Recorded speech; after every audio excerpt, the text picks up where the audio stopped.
Mga kababayan, kamusta po? Si Kamanong po, nagbabalik na naman po muli para po magkomento po sa inyo dito po sa Tambayan mga kabayan. Samahan niyo po inyong lingkod, magkomentuhan po tayo. Magandang umaga po muna sa inyo, tanghali, hapon, gabi at madaling araw po sa ating lahat. Sana po nasa maayos po tayong kalagayan mga kababayan. Komentuhan na po natin yung pahayag po ng ating Vice President mga tambay tungkol po sa mga naninira sa kanya. Siyempre alam naman po natin yan, di ba? Unang-una, mga makakaliwa. At syempre, makakalaban sa politika, hindi mo ba, nagpapabagsak sa kanya. At kasama pa yata dyan ang media, hindi kaya? At syempre po, sinagot niya rin po at nag-uutos po siya, nagre-request mga tambay, na dapat daw po na paimbestigahan ang DepEd, mga tambay. Lalong-lalo daw po yung sinasabi nga, yung laptop, mga tambay, yung laptop sa DepEd, na pinangalanan po ni Vice President yan, di ba? Yung si Saldico. Talagang napakarami pong issue dyan. At saka nga po, di ba, yung mga extraordinary nila dyan, umano. Ito pa, pakinggan po natin ating Vice President at komentuhan po natin mga kabayan. Unahin po natin ito. Imbestigahan nila yung laptop corruption scandal ng Department of Education. Nandoon si Zaldico. At alam ko yun dahil gumawa kami ng sarili naming investigation sa loob ng Department of Education noong ako ay Department of Education Secretary. May I just say na merong confidential funds na pumunta doon sa paghahanap ng ebidensya sa investigasyon na yun. SunWest ang contractor ng laptop doon sa DepEd. Di ba talaga namang iniimbestigahan si Saldico? Nawawala nga. Yan, nakita niyo po. Kaya nga po, kailangan nga po talaga ng ating Vice President, mga katambay, na confidential. Napakarami niya pong maimbestigahan na korupsyon. Katulad po niyan. Sinama niya po sa investigasyon niya po yan, nung panahon po na meron siya confidential fund. Di po ba? At talagang inimbestigahan niya at napakarami pong anomalya. Lalo-lalo po yung mga pinasok po dyan ng mga politiko. Lalo-lalo po si Saldico na tinatawag ni Vice President at yung kanya pong kumpanya, di ba? Yung SunWest. Ito po, pakinggan pa po natin ito isa mga tambay. Yung pahayag naman po ng ating Vice President dito po sa mga naninira sa kanya. Lalo-lalo po, pinangalanan niya. Siyempre, isa na po dyan yung mahilig po sa saba, di ba? Ito po, pakinggan po natin ang ating Vice President, mga kababayan. At komentuhan po natin. Ito po ang mga ilang pahayag po niya. Baka pwede niyo pong sagutin sinasabi ng iba, especially Congresswoman De Lima saying that you're a brat. You would like to address that comment of her po? Oo. Kasi hindi ka nga daw po sumipot sa budget. Oo. Ang administration, and that is led by Malacanang Palace, ang Makabayan, ang Akbayan, ang members of the Liberal Party, yung mga pink and yellow, and sabihin na lang natin yung sixth category, all others. Meron yan silang narrative about Inday Sara. Kung napapansin nyo, paulit-ulit lang yan na sinasabi nila. Kung ano yung, at pansinin nyo din, kung ano yung lumalabas sa bibig ng Malacanang Palace, susunod yung kanilang online service providers sa news. Whether it be fake news, vloggers, totoong news, or trolling, pare-pareho yung narrative nila. At pansinin nyo, lahat ng lumabas na mga articles, isa lang yan. Sinasabi nila, number 1, pro-China. Number 2, brat. Number 3, Lucaret, crazy. At number 4, Nakalimutan ko yung isa. Ano yung isa, ma'am? Paulit-ulit lang yan sila eh. At confidential funds. Ilustay. Yan. Pro-China, BRAT, Luka-Luka, at confidential funds. 4 lang yan. Pansinin nyo, inuulit-ulit nila yan.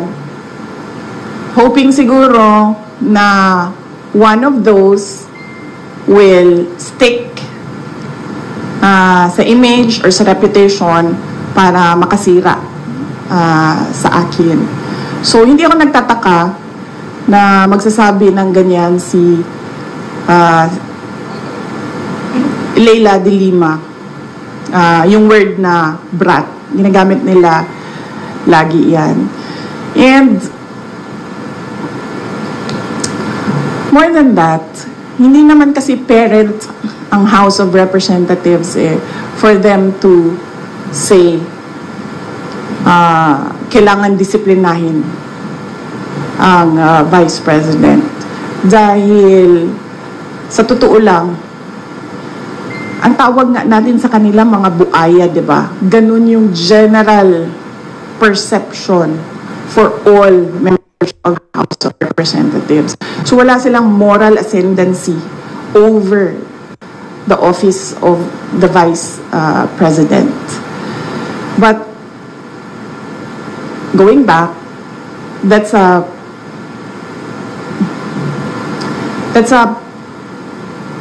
messaging narrative of anti-Duterte. No, not anti-Duterte. Anti-Sara Duterte. Messaging narrative nila. Nasa message board yan nila sa mga anti-Sara Duterte.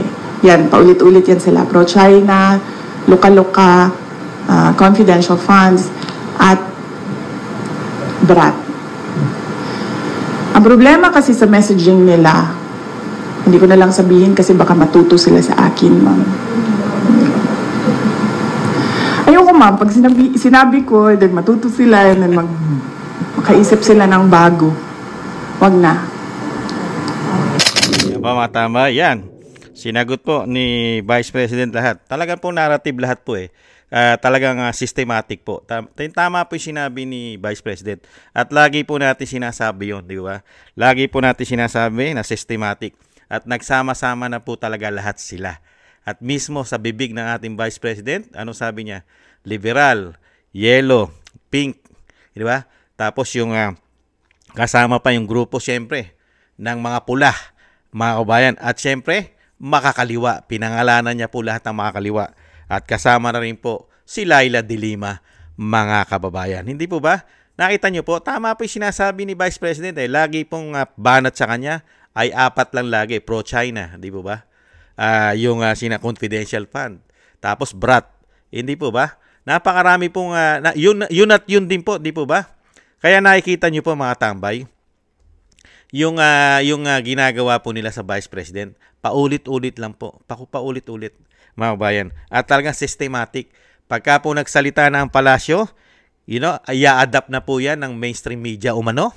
At syempre na social media na mga bayaran, hindi ba, mga trolls, di ba? Mga anti Sara Duterte, titirahin na po nila yan, dire-diretso na po yan. Hindi po ba? At syempre po dito po sa House of Representatives ay kasama rin po sa tumitira. Nakita niyo po, ano po ang maipagmamalaki po ng House of Representatives sa opisina ng Vice President? Ang tawag nga ng taong bayan diyan sa House of Representatives, ano po? Di po ba? Crocodile Farm? Mga buaya ayon sa Vice President. Ano po ang dignidad meron sila ikumpara mo sa opisina ng Vice President? Sige nga, halos sa majority ng Pilipino, ang tingin po sa kanila yung mga buhaya, umano. Mabibilang mo na lang po dyan ang mga hindi po buhaya sa mga daliri mo. Hindi po ba? At syempre po, lahat po ng ahensya ng gobyerno ay corrupt. Yun, pati po. Kaya nga iniwanan niya ang DepEd eh. Kasi nilalapastanganan po nila ang pondo sa DepEd. Hindi po ba? Siyempre ang Vice President, matalino yan. Ayaw niyang madamay sa korupsyon. Hindi niyo po ba napansin ngayon? Lahat ng ahensya ngayon ay corrupt. Hindi po ba? Kaya napakatalino po ng ginawa ng Vice President kasi hindi po siya sanay sa ganong sistema ng pagpapatakbo ng gobyerno. Sobrang grabing korupsyon. Talagang mga timawa sila sa pera. Hindi po ba? At sila mga politiko, sila rin ang mga contractors. Kumpanya pa rin nila. Nakita niyo po yung conflict of interest, lalo-lalo po si Saldico. Kaya ito po mga tambay, hindi po ba kayo nagtataka? Si Kamanong po nagtataka eh. Mula po nung mapalitan po ang DepEd Secretary, nagkaroon po ba ng issue na yan? Hindi na po nila binakbakan yan kasi kaalyado nila eh. Hindi po ba? Pag hindi po nila kaalyado, babakbakan po nila. Hindi po ba? At sisiraan umano. Dire-diretso po yun hanggang social media. Hanggang mainstream media umano. Hanggang makakaliwang grupo. Systematic na systematic kasama pa liberal, pink at dilaw. At syempre po ang mga pulahan. Hindi po ba? Babanatan nila ng babanatan. Pero, pagkakaalyado na po nila ang nakaupo sa lahat ng departamento ng gobyerno, mga kabayan, nakita nyo po, ang pagtatakip, walang lumalabas na baho maliban po sa matuklasan na lang ng taong bayan na grabe na po kalala ang ginawa nilang korupsyon. Hindi po ba?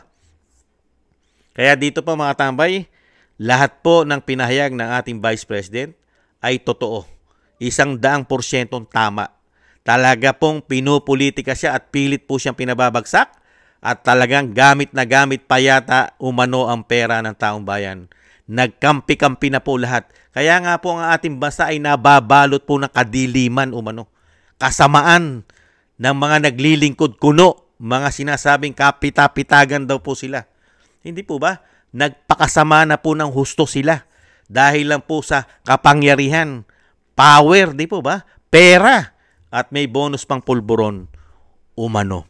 Hindi po ba mga kabayan? Grabe po. Kaya dito po mga tambay, basag na basag po sila sa ating Vice President. Mga sinasabi lahat ng Vice President, hindi ba? Laging ganun eh, pro-China. Hindi po ba? At yung BRAT, hindi po ba? Ano pa? Confidential fund. Hindi po ba? May lukarit pa. Hindi po ba? At marami pa silang isinisingit dyan. Nandiyan pa yung waldas. Hindi po ba? Yun at yun din, paikot-ikot. Hindi po ba? Kasi takot silang maging presidente si Vice President. Bakit? Kilala silang lahat eh. Markado silang lahat. Wala na pong maililihim ngayon. Halos lahat po, naglabasan na lahat ang magnanakaw. Hayagan na po ang pagnanakaw nila ngayon. Hindi po ba? Hayagan na magmula sa baba hanggang taas. At alam ng Vice President. Kilala niya lahat ng mga magnanakaw. Kaya hindi po nila nanaisin na maging presidente ang Vice President. Dahil hindi po nila kaisa sa nakawan. Dahil hindi po magnanakaw ang Vice President. Kaya nga galit na galit sila. Dahil hindi nila kaisa, hindi nila kakampi sa systematic na nakawan umano sa ating bansa, sa ating gobyerno. Hindi po ba? Kaya nga pababagsakin nila yan dahil hindi nila kaisa. Kaya nga yung dating Pangulo, di po ba? Dahil hindi nila kaisa sa korupsyon. At ang dating Pangulo rin ay makabayan, makapilipino. Hindi po ba? Makamahirap. Kaya nga nila pinabagsak, pinatapon. Kaya itong mga tao na ito, mga tambay, bistadong-bistado na po sila. Katulad po natin na matitino, hindi bayaran. Nakikita natin ang problema ng bansa. Ang ginawa po nilang pagwawalang hiya sa ating bansa. Hindi po ba? Garapalan, korupsyon. Hindi po ba? At siyempre yung grabing paggamit ng kapangyarihan para pumapabor sa kanila lagi. Pagkakalaban, pilit pinababagsak. Ganyan po sila mag-shoulder o gumamit ng kapangyarihan. Grabe po. Kaya po, tiis-tiis lang po, Vice President. Ang kakampi po ng ating Vice President ay ang masang Pilipino. Ang Pilipino. Hindi po ang dilaw, hindi po ang pink, hindi ang liberal, hindi ang pulahan, hindi ang makakaliwang grupo, hindi ang mga bayaran, mga media umano. At sa social media, isang damukal dyan ang mga bayaran umano. Hindi yan ang kakampi ng Vice President. Ang kakampi ng Vice President, majority ng Pilipino. Kalalo-lalo po ang nasa laylayan. Katulad po natin na may hirap. Ramdam natin ang tunay na paglilingkod ng may tatak. Duterte. Hindi po ba?